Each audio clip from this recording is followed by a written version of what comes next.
हाँ तो गाइस, आज इस वीडियो में हम देखने वाले हैं बिहार पॉलिटी का बेस्ट 150 एमसीक्यू का जो सीरीज है उसका पार्ट 3। उम्मीद करता हूँ कि इससे पहले के बाकी के 2 पार्ट को आपने डेफिनेटली देखा होगा। अगर नहीं भी देखा तो प्लेलिस्ट बना हुआ है, वहाँ से जाकर के बिहार स्पेशल कंटेंट में जाकर के देख सकते हो। ठीक है, तो चलिए फिर स्टार्ट करते हैं। और आज के सबसे पहले प्रश्न ये कह रहा है कि बिहार लोक सेवा आयोग यानी बीपीएससी की स्वायत्तता और इसके सदस्यों की सुरक्षा के संदर्भ में निम्नलिखित कथनों पर विचार कीजिए। तो इसमें पहला पॉइंट हमें ये देखने को मिल रहा है कि बिहार लोक सेवा आयोग के अध्यक्ष और सदस्यों की नियुक्ति राज्यपाल के द्वारा की जाती है, परंतु उन्हें पद से हटाने की शक्ति केवल भारत के राष्ट्रपति के पास है। तो ये पॉइंट बिल्कुल करेक्ट है, क्योंकि आर्टिकल 317 जब हम पढ़ेंगे तो वहाँ पे हमें देखने को मिलता है कि राज्य लोक सेवा आयोग के सदस्यों की नियुक्ति राज्यपाल करता है, लेकिन निष्कासन की शक्ति केवल राष्ट्रपति के पास सुरक्षित होती है। तो ये पॉइंट पूरी तरह से सही कह रहा है। सेकेंड आता है कि राष्ट्रपति बीपीएससी के किसी सदस्य को कदाचार के आधार पर तभी हटा सकती है जब उच्चतम न्यायालय द्वारा इसकी जांच कर आरोपों को सही पाया जाता है। ये पॉइंट भी पूरी तरह से करेक्ट है, क्योंकि कदाचार के मामले में अनुच्छेद 145 के तहत राष्ट्रपति मामले को उच्चतम न्यायालय को जांच के लिए भेजता है और न्यायालय की सलाह राष्ट्रपति के लिए बाध्यकारी होती है। तो ये पॉइंट भी पूरी तरह से सही होगा। तीसरा आता है कि आयोग के अध्यक्ष और सदस्यों के वेतन, भत्ते और पेंशन पूरी तरह से भारत के संचित निधि पर भारित होते हैं, ताकि राज्य सरकार का वित्तीय दबाव न रहे। ये पॉइंट यहाँ पर गलत होगा, क्योंकि राज्य लोक सेवा आयोग बीपीएससी के अध्यक्ष और सदस्यों के खर्च राज्य के संचित निधि पर भारित होते हैं, न कि भारत के संचित निधि पर। तो ये पॉइंट यहाँ पर गलत होगा। तो इस तरह से देख सकते हैं, सत्य के रूप में क्या कहेंगे, 1 और 2 यहाँ पर सही है, ऑप्शन ए बिल्कुल करेक्ट हो जाता है। सेकेंड आता है कि स्वतंत्रता से पूर्व बिहार में वर्ष 1912 में जब पहली बार प्रांतीय परिषद का गठन हुआ तो विधान परिषद की प्रथम बैठक किस स्थान पर आयोजित की गई थी। तो विधान परिषद की प्रथम बैठक जो है वो हम कह सकते हैं 20 जनवरी 1913, राइट। 20 जनवरी 1913 को पटना के बांकीपुर स्थित कॉलेज के सभागार में। तो पटना कॉलेज के बांकीपुर सभागार, ऑप्शन ए यहाँ पर करेक्ट हो जाता है। फिर आता है नेक्स्ट सवाल कि बिहार की राज्य व्यवस्था में मुख्यमंत्री सचिवालय का प्रमुख प्रशासनिक अधिकारी कौन होता है, जो नीतिगत समन्वयन का केंद्र होता है।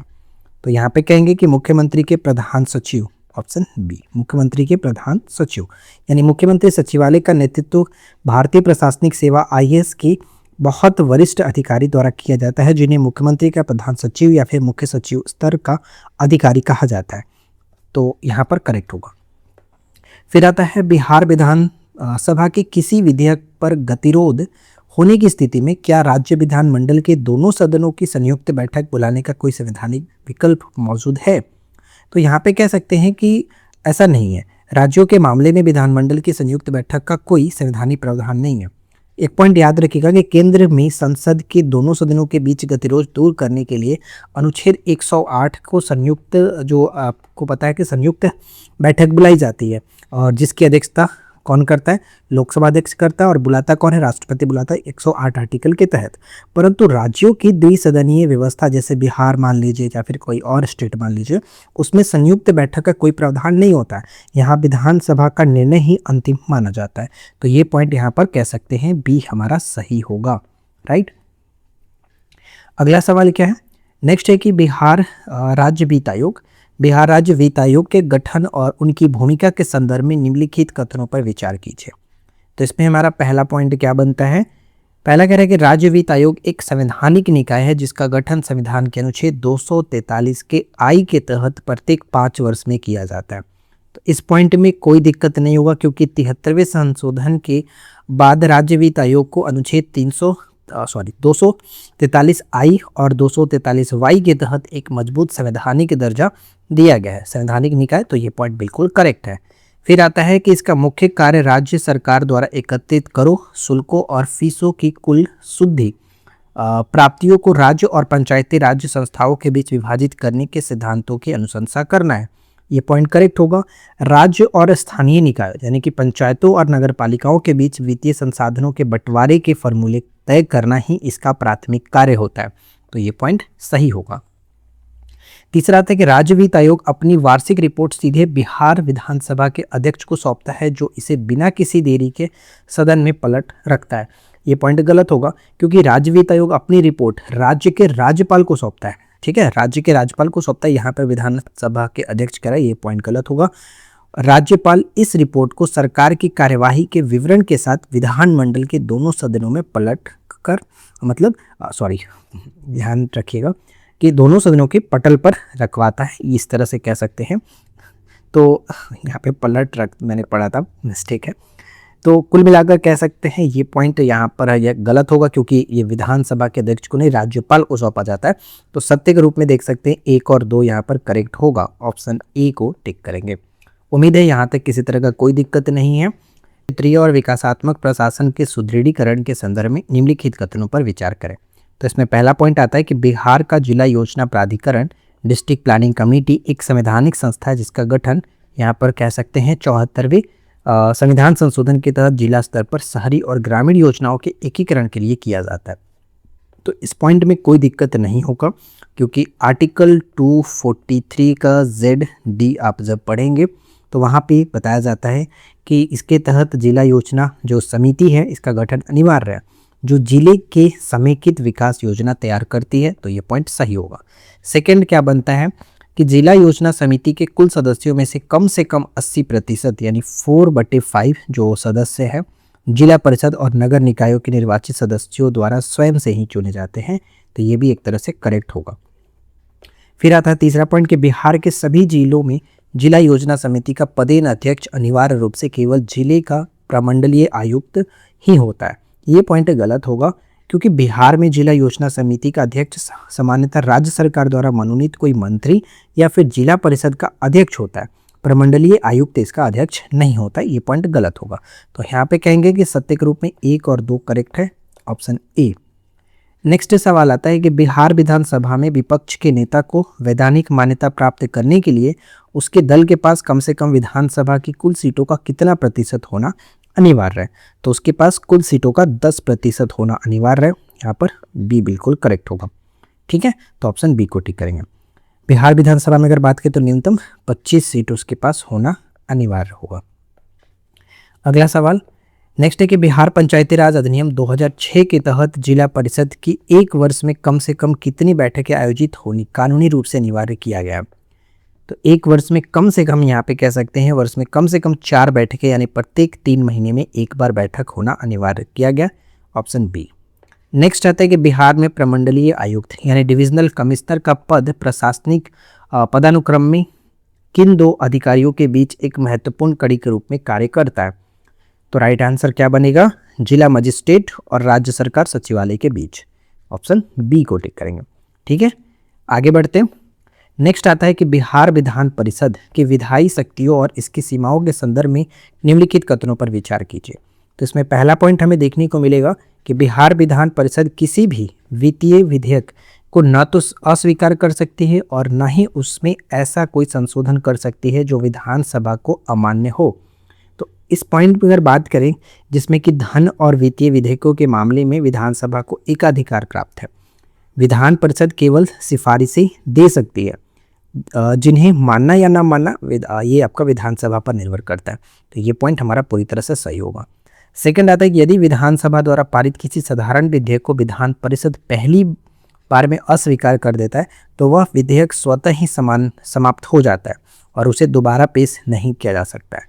तो ये पॉइंट थोड़ा गलत होगा क्योंकि साधारण विधेयक के मामले में यदि विधान परिषद इसे अस्वीकार करती है तो विधानसभा इसे दोबारा पारित कर भेज सकती है। दूसरी बार में विधान परिषद इसे अधिकतम 1 महीने तक ही रोक सकती है, इसके बाद यह पारित माना जाता है। तो ये पॉइंट यहाँ पर गलत होगा। तीसरा आता है कि विधान परिषद मंत्रिपरिषद के विरुद्ध अविश्वास प्रस्ताव पारित करके बिहार सरकार को पद से नहीं हटा सकती है। ये पॉइंट यहाँ पर ध्यान दीजिएगा कि ये भी एक तरह से सही होगा क्योंकि मंत्रिपरिषद सामूहिक रूप से केवल विधानसभा के प्रति ही उत्तरदायी होता है। तो यहाँ पर विधानसभा के प्रति उत्तरदायी होता है। तो यहाँ पर हम एक तरह से कह सकते हैं कि अतः अविश्वास प्रस्ताव केवल विधानसभा में ही लाया जा सकता है।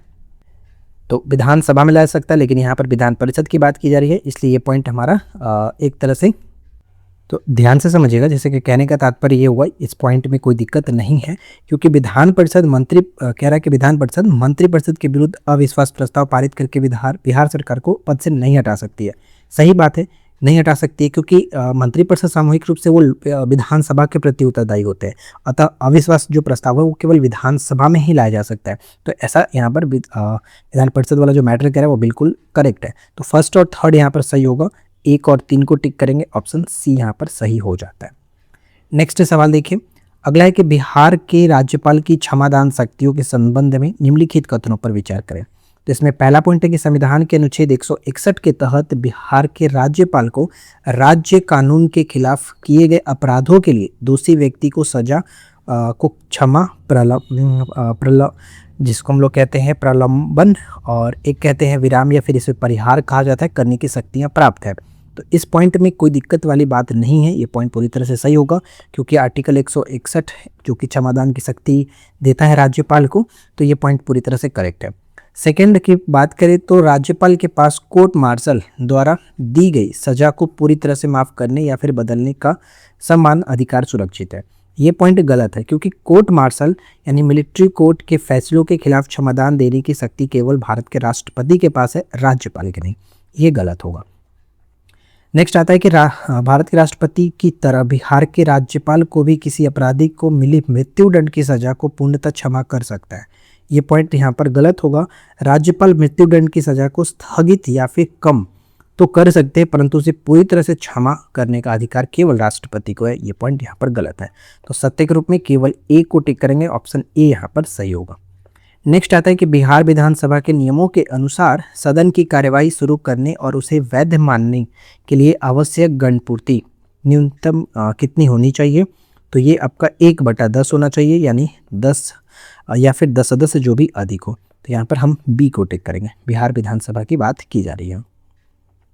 नेक्स्ट पे आते हैं, अगला बात कह रहा है कि बिहार पंचायती राज अधिनियम 2006 के तहत ग्राम पंचायतों की हाँ ठीक है, ध्यान दीजिएगा।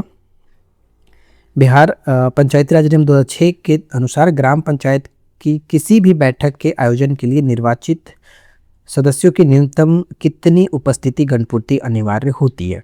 तो यहाँ पर हम कह सकते हैं 1/2, यानी आधा भाग होना चाहिए। ऑप्शन बी को टिक करेंगे, यानी 50%, इस तरह से भी कह सकते हैं 50%।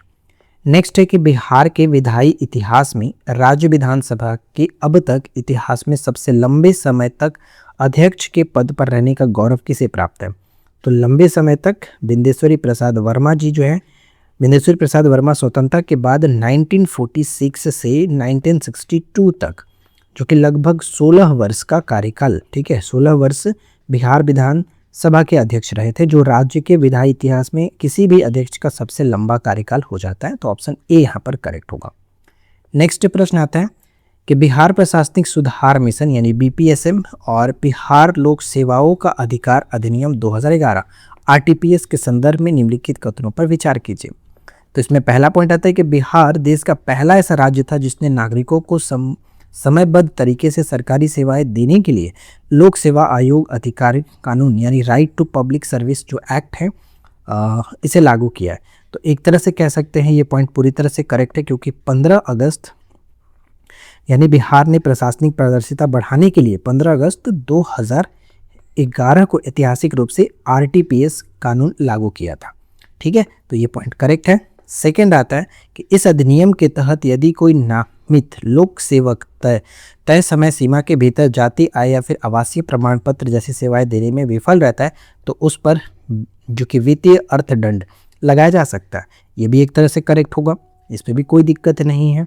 फिर तीसरा कथन आता है कि इस कानून के तहत मिलने वाले प्रशासनिक निर्णयों के खिलाफ किसी भी दीवानी न्यायालयों में सीधे मुकदमा दायर कर अपील की जा सकती है। ये पॉइंट गलत होगा, क्योंकि इस अधिनियम के तहत अपीलीय प्राधिकार और पुनरीक्षण का जो अपना प्रशासनिक ढांचा है और प्रशासनिक कार्यों में तेजी लाने के लिए इस कानून के तहत दीवानी अदालतों के क्षेत्राधिकारों को वर्जित किया गया है। तो एक तरह से ये पॉइंट हमारा गलत होगा। तो सही के रूप में देखेंगे तो 1 और 2 यहाँ पर करेक्ट है, इसलिए हम ऑप्शन ए को टिक कर सकते हैं। ठीक है, चलिए आगे बढ़ते हैं।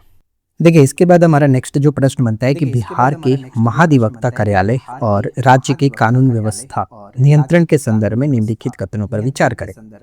तो इसमें पहला पॉइंट ये है कि महाधिवक्ता का पद एक संवैधानिक पद है, जबकि राज्य के पुलिस महानिदेशक यानी जीडीपी का जो है डीजीपी का एक पद वैधानिक और प्रशासनिक पद है, जो भारतीय पुलिस सेवा आईपीएस के अधीन आता है। तो इस पॉइंट में तो कोई दिक्कत है नहीं, क्योंकि यहाँ पे जो बात की जा रही है संवैधानिक पद, वो आर्टिकल 165 में हम जानते हैं कि है, और ये जो डीजीपी की बात की जा रही है ये पॉइंट भी बिल्कुल करेक्ट है, क्योंकि प्रशासनिक व्यवस्था के अंतर्गत ये एक तरह से पद है। तो यहाँ पे पहला पॉइंट करेक्ट है।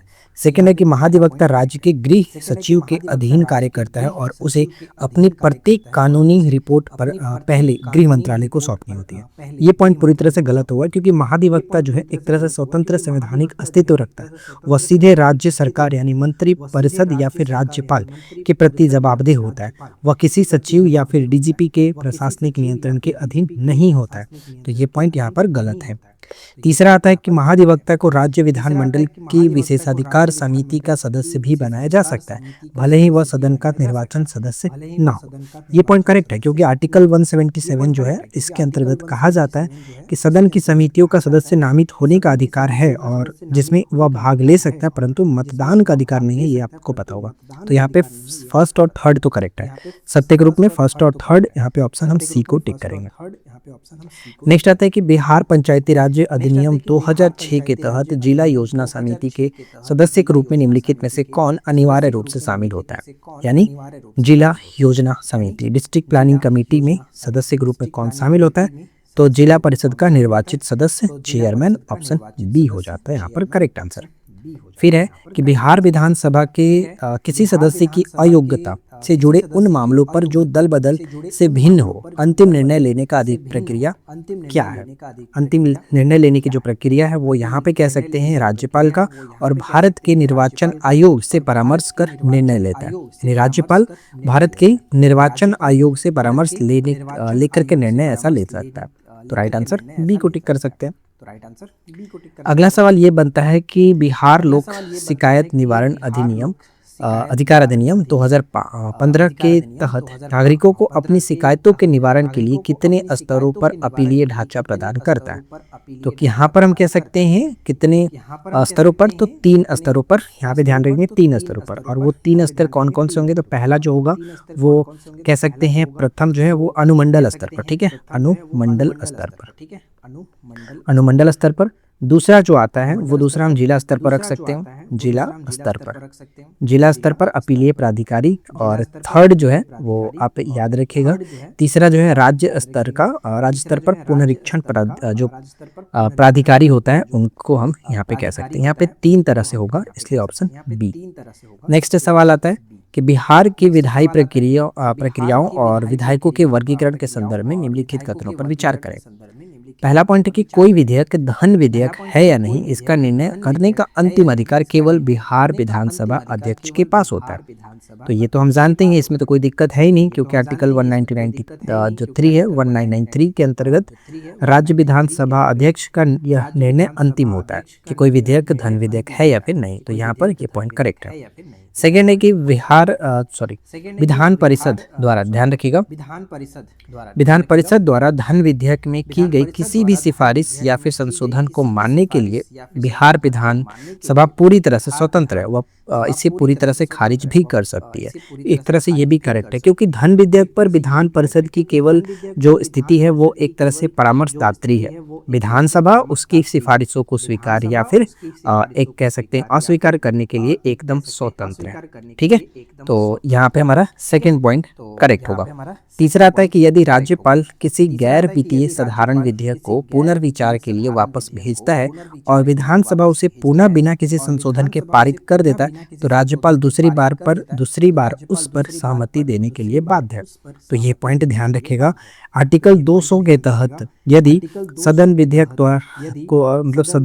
विधेयक को दोबारा पारित कर देता है, तो राज्यपाल अपनी सहमति को रोक नहीं सकता है, उसे हस्ताक्षर करना ही पड़ेगा। तो यहाँ पे 1, 2, 3 तीनों कथन बिल्कुल सही है। तो यहाँ पे कह सकते हैं ऑप्शन डी, ठीक है। नेक्स्ट सवाल बिहार के राज्यपाल की प्रशासनिक स्थिति और मंत्रिपरिषद के संबंधों के संदर्भ में निम्नलिखित कथनों पर विचार कीजिए। जिसमें पहला पॉइंट आता है कि संविधान के अनुच्छेद 167 के अनुसार बिहार के मुख्यमंत्री का यह संवैधानिक कर्तव्य है कि वह राज्य के प्रशासन और विधान संबंधी कैबिनेट के सभी निर्णयों को सूचना जो है राज्यपाल को दे। तो इस पॉइंट में कोई दिक्कत वाली बात नहीं होगा। ये आर्टिकल 167 के अंतर्गत मुख्यमंत्री के कर्तव्यों के बारे में बताया गया, ये पॉइंट करेक्ट है। फिर सेकंड आता है कि राज्यपाल मंत्रिपरिषद द्वारा दिए गए किसी भी निर्णय या फिर प्रशासनिक प्रस्ताव को सीधे रद्द करने की कानूनी शक्ति रखता है यदि वह राज्य के हित में ना हो। ये गलत होगा क्योंकि राज्यपाल राज्य का संवैधानिक प्रमुख है। वह मंत्रिपरिषद के निर्णयों को सीधे रद्द नहीं कर सकता, वह केवल पुनर्विचार के लिए कह सकता है या फिर विशिष्ट मामलों में राष्ट्रपति के लिए आरक्षित कर सकता है। तो ये पॉइंट यहाँ पर गलत हो जाता है। ठीक है, आगे देखिए। तीसरा पॉइंट आता है कि यदि राज्यपाल चाहे तो वह किसी ऐसे विषय पर जिस पर किसी मंत्री ने अकेले निर्णय लिया हो परंतु मंत्रिपरिषद ने विचार न किया हो, उसे पूरी तरह से विचारार्थ रखवाने का निर्देश मुख्यमंत्री को दे सकता है। ये तो करेक्ट है क्योंकि आर्टिकल 167 के सी के अंतर्गत हम जानते हैं, जो इनके कर्तव्यों के अंतर्गत ही आता है, राज्यपाल को यह विशेष शक्ति प्रदान की गई है, प्राप्त है कि वह किसी एकल मंत्री के निर्णय को पूरी कैबिनेट के समक्ष सामूहिक चर्चा के लिए भिजवा सके। तो यहाँ पे फर्स्ट और थर्ड पूरी तरह से सही है, 1 और 3 यानी ऑप्शन सी को टिक करेंगे।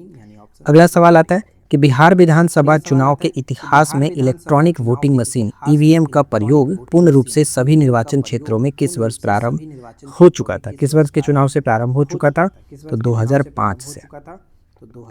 बिहार में शहरी स्थानीय स्वशासन के तहत किसी क्षेत्र को नगर निगम घोषित करने के लिए न्यूनतम कितनी जनसंख्या होनी आवश्यक है? तो नगर निगम घोषित करने के लिए कम से कम 3 लाख से अधिक होना चाहिए। ठीक है, 3 लाख से अधिक होना चाहिए। अगला सवाल है कि बिहार विधान परिषद के सदस्यों के निर्वाचन में निम्नलिखित में से कौन सा निर्वाचक मंडल भाग नहीं लेता है?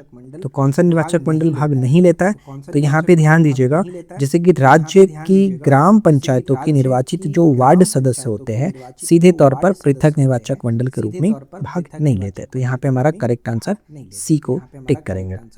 फिर आता अगला सवाल कि बिहार के अधीनस्थ न्यायालयों की संरचना और नियंत्रण के संदर्भ में निम्नलिखित कथनों पर विचार कीजिए। जिसमें पहला पॉइंट है कि जिला न्यायाधीशों की नियुक्ति, पदस्थापना और पदोन्नति राज्यपाल द्वारा पटना उच्च न्यायालय के मुख्य न्यायाधीश और कोलेजियम के परामर्श से की जाती है। तो इस पॉइंट में कोई दिक्कत नहीं है क्योंकि 233 आर्टिकल ऐसा कहता है कि जिला न्यायाधीशों की नियुक्ति का अधिकार राज्यपाल को उच्च न्यायालय के परामर्श से प्राप्त है। तो ये पॉइंट करेक्ट है। फिर सेकंड आता है कि जिला न्यायालयों के प्रशासनिक नियंत्रण के मामले में राज्य का गृह मंत्रालय सर्वोच्च प्राधिकारी होता है और राज्य जो है मतलब जो और उच्च न्यायालय में इसमें हस्तक्षेप नहीं कर सकता। तो यहाँ पे थोड़ा सा पॉइंट गलत है क्योंकि अनुच्छेद 235 के तहत अधीनस्थ न्यायालयों पर पूर्ण प्रशासनिक और अनुशासनात्मक नियंत्रण यानी कि उच्च न्यायालय का होता है, न कि गृह मंत्रालय का। यानी यहाँ पे गृह मंत्रालय का कोई रोल नहीं है, तो ये गलत होगा। और तीसरा है कि बिहार न्यायिक सेवा के अधिकारियों की भर्ती परीक्षा का आयोजन जो है पूरी तरह से बिहार लोक सेवा आयोग बीपीएससी की तरह किया जाता है, जिसके आप लोग को प्रिपरेशन कर ही रहे। तो यहाँ पे कह सकते हैं पॉइंट जो कि सत्य के रूप में, तो 1 और 3 को देख सकते हैं। 1 और 3 यहाँ पर सही होगा। नेक्स्ट क्या आता है? बिहार राज्य की प्रशासनिक संचित निधि और आकस्मिकता निधि की बजटीय नियंत्रण के संदर्भ में निम्नलिखित कथनों पर विचार कीजिए। जिसमें पहला है कि बिहार की संचित निधि से कोई भी धन तब तक नहीं निकाला जा सकता है जब तक कि बिहार विधानसभा द्वारा विनियोग विधेयक यानी अप्रोप्रिएशन बिल पारित न कर दिया जाए। तो ये तो पॉइंट बहुत सही है। 204 आर्टिकल आपको ये याद रखना है। फिर आता है कि राज्य की आकस्मिकता निधि पूरी तरह से राज्य के मुख्य सचिव के नाम पर बैंक में जमा होती है और इसके लिए विधायी नियंत्रण का कोई आवश्यकता नहीं होता है। ये पॉइंट गलत होगा क्योंकि आकस्मिकता निधि राज्यपाल के अधीन होता है, ना कि मुख्य सचिव के स्वतंत्रता के नाम पर। और स्वतंत्र नाम पर मतलब उसके नाम पर नहीं होता। मुख्यमंत्री ये आपका राज्यपाल के अधीन होता है, ना कि मुख्य सचिव के स्वतंत्र नाम पर। और इसके लिए अग्रिम खर्चों को बाद में विधानमंडल में प्रस्तुत करना अनिवार्य होता है। तो ये पॉइंट पूरी तरह से गलत है। और तीसरा आता है कि विधानसभा में बजट यानी वार्षिक जो वित्तीय विवरण है प्रस्तुत करने का संवैधानिक उत्तरदायित्व अनुच्छेद 202 के तहत अनिवार्य रूप से राज्यपाल राज्यपाल का होता है। ये पॉइंट थोड़ा सा यहाँ पर ध्यान दीजिएगा, सही होगा, क्योंकि आर्टिकल 202 के तहत यह राज्यपाल का संवैधानिक कर्तव्य कि वह प्रत्येक वित्तीय वर्ष के लिए राज्य का बजट विधानमंडल के समक्ष रखवाए, जिसे सामान्यतः राज्य के वित्त मंत्री द्वारा पढ़ा जाता है। ठीक है, तो ये तो हम जानते हैं। तो यहाँ पे फर्स्ट और थर्ड तो पूरी तरह से करेक्ट होगा। सत्य के रूप में 1 और 3 को देख सकते हैं, ऑप्शन सी। नेक्स्ट है कि बिहार की प्रथम महिला मुख्यमंत्री बनने का गौरव जो कि श्रीमती राबड़ी देवी जी को प्राप्त है, और उन्होंने पहली बार बिहार के मुख्यमंत्री पद की शपथ किस तिथि को ली थे? तो पहली बार इन्होंने शपथ 25 जुलाई 1997 को, यहाँ पे ऑप्शन ए हो जाता है। अगला सवाल है कि बिहार विधानसभा के भंग होने की स्थिति में विधानसभा अध्यक्ष के पद पर क्या प्रभाव पड़ता है? मतलब जब विधानसभा भंग हो जाता है तो एक तो अस्थायी सदन से भंग किया जा सकता है, तो बताइए कि इस स्थिति में विधानसभा अध्यक्ष का क्या होगा? तो यहाँ पे हम एक तरह से कह सकते हैं कि अध्यक्ष नई विधानसभा की पहली बैठक के ठीक मतलब बैठक के ठीक पहले तक अपने पद पर बना रहता है। ऐसा नहीं कि इंस्टेंट वो छोड़ करके चला जाएगा। ठीक है, तो ये थोड़ा सा आपको याद रखना है, ऑप्शन बी। नेक्स्ट आता है कि बिहार पंचायती राज अधिनियम 2006 के तहत गठित ग्राम सभा की बैठकों की अध्यक्षता करने का संवैधानिक अधिकार प्राथमिकता के आधार पर किसे प्राप्त होता है? तो यहाँ पे कह सकते हैं ग्राम पंचायत के मुखिया या फिर उसकी अनुपस्थिति में उप मुखिया का ये अधिकार होता है, तो ऑप्शन बी होगा। नेक्स्ट सवाल आता है कि राष्ट्रीय आपातकाल के दौरान किसी राज्य में विधानसभा की अवधि प्रत्येक बार में कितने समय के लिए बढ़ाई जा सकती है? तो प्रत्येक बार के लिए यहाँ पे कह सकते हैं 1 वर्ष के लिए बढ़ाई जा सकती है, ऑप्शन ए को टिक करेंगे। तो देखिए कुल मिलाकर आज हमने पॉलिटी का पार्ट 3 कंप्लीट किया। उम्मीद करता हूँ कि आप लोगों को अच्छा लगा होगा। वीडियो कैसा लगा नीचे फटाफट कमेंट करके बताइएगा, और इसका 2 पार्ट आपने नहीं देखा है तो 2 पार्ट आप जरूर देखें, जिसमें हमने 30 MCQ और 30 MCQ करके 3 पार्ट अब तक आपका कंप्लीट हो चुका है। टोटल 90 क्वेश्चन हमने यहाँ पर डिस्कस कर लिया, और इससे पहले हमने ज्योग्राफी के मोस्ट इंपॉर्टेंट 150 क्वेश्चन कराए हुए हैं, आप उसे भी देख लेना। और स्टेटमेंट वाइज क्वेश्चन हम करा रहे हैं, ऐसा नहीं कि घिसा पीटा कुछ भी। जितना भी आप देखोगे मैक्सिमम क्वेश्चन आपको स्टेटमेंट वाइज ही देखने को मिलेगा, और अच्छे अच्छे क्वेश्चन हमने रखा है। ठीक है, तो आप ज़्यादा से ज़्यादा कोशिश करिए कि इस टाइप के क्वेश्चन को सॉल्व करें, ताकि आपके एग्जाम में कॉन्फिडेंस बढ़े, बूस्ट हो। बस आज की इस वीडियो में इतना ही फ्रेंड्स, मिलते हैं नेक्स्ट क्लास में। Thanks for watching, keep learning, have a good day.